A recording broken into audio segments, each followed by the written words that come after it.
Cold Cave, Passion, Depression, album review. Let's chat about it. Hey friends, what's going on? John here from What's Spinning here tonight to chat about this latest album of Darkwave and Synth-Pop project of Mr. Wesley Eisold, Cold Cave. And in their early days, let me tell you, the sounds of Cold Cave actually meant quite a bit to me. Their Love Comes Close debut album was the icy cold blast of gloomy synth pop that I didn't know I needed at the moment. It did harken back to the glory days of classic albums from the likes of Depeche Mode, but it also had a very modern sound to it. It was a little kinky, it was a little glitchy. I was already sold, but when it came to their follow-up, Cherish the Light Years, I became obsessed. It was a bigger, bolder, kinkier, sexier, and synthier album. More gothic tinged as well, which I will always appreciate. The whole album hyped me the hell up, which is why I was kind of shocked to see that we haven't heard from Cold Cave in quite some time. Outside of a few compilations and EPs, we actually haven't heard from Wesley under the Cold Cave name in a full album since the early 2010s. Now, back in 2021, we did get that Fate and 7 Lessons EP, which a lot of people were not overly excited about, and I totally understand why, because as far as the sort of dark wave and synth pop elements of the band, that was nowhere to be seen on this EP. Mostly this was a sort of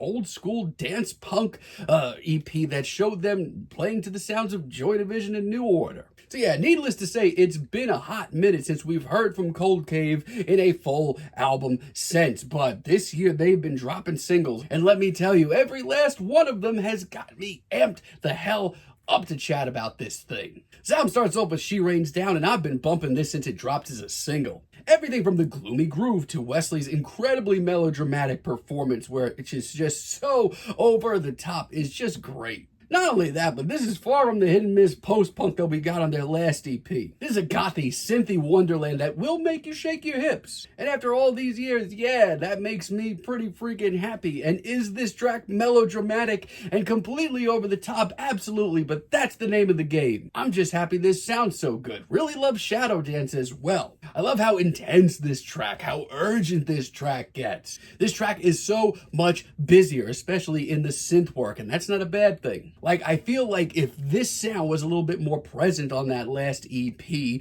alongside of the post-punk sound, I think people would have been a lot more open to it. It's got a gritty, darkened post-punk edge, but it also has a level of whimsicality as well. Yeah, this one may not make you hit the dance floor, but if you're a classic fan of Cold Cave, you're going to want to hear this. And the last 30 seconds is just plain thrilling. Also, really love Blackberries. This, for me, may be the most instantaneous single that was dropped here. Hearing this perked up my ears so damn much. This sounds very old school, very early Depeche Mode. And let me tell you, this is this album's gloomiest moment, and that's saying something. But it is just so freaking hypnotic that I can't look away.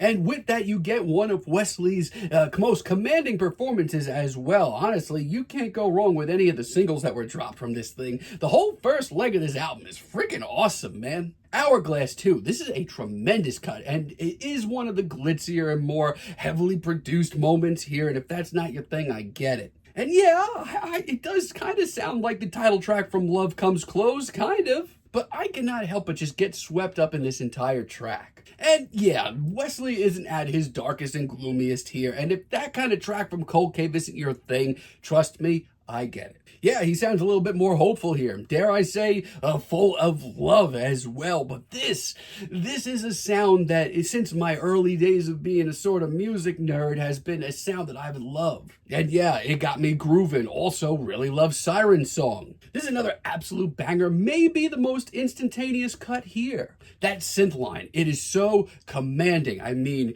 good luck trying to keep off the dance floor. And I love Wes's performance here, just how gloomy and despondent he sounds as these synths swirl and swirl around him. It's also maybe the darkest moment here, and yeah, great thing.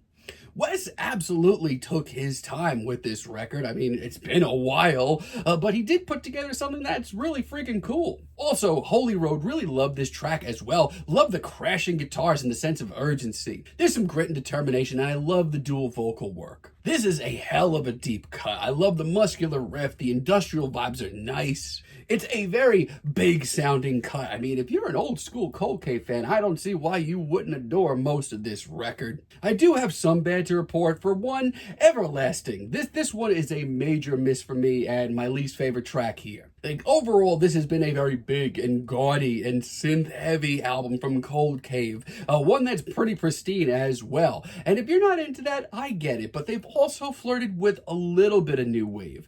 And then I hear this, and I want to hit the panic button. It's too light for my liking, way too sunny, way too hopeful. It's just too much all around, sadly. And Octavia, as a finale, it's just okay. If you, like me, enjoyed a lot of the singles leading up to this record, you're probably gonna love this. But for me, this sounds like a rehashing, honestly. Cut and paste from another track here, and that's just not what I wanted to hear wrap this album up. So yeah, this first new Cold Cave record in well over a decade does have a lot going for it. Hell, the first half of this journey is freaking awesome. All the singles that was dropped leading up to this record are some of the coolest tracks that Cold Cave have put out in a very, very long time. If you're a fan, you're going to want to check it out. But there are some lesser moments later on in the record, some new wavy cuts that just don't really do it for me. Also, I hate to be that guy, but after all this time, I could have used another track or two. This thing's pretty short, but outside of that, not a lot of bad to report. Wesley took his time and put together something that's pretty freaking cool. I'm feeling a very decent 7 on this album, but let me know what you all think down below. If you like the video, be sure to give us a like, give us a subscribe, and let me know down below what you would like for me to chat about in the future. And until next time, have a great day, friends.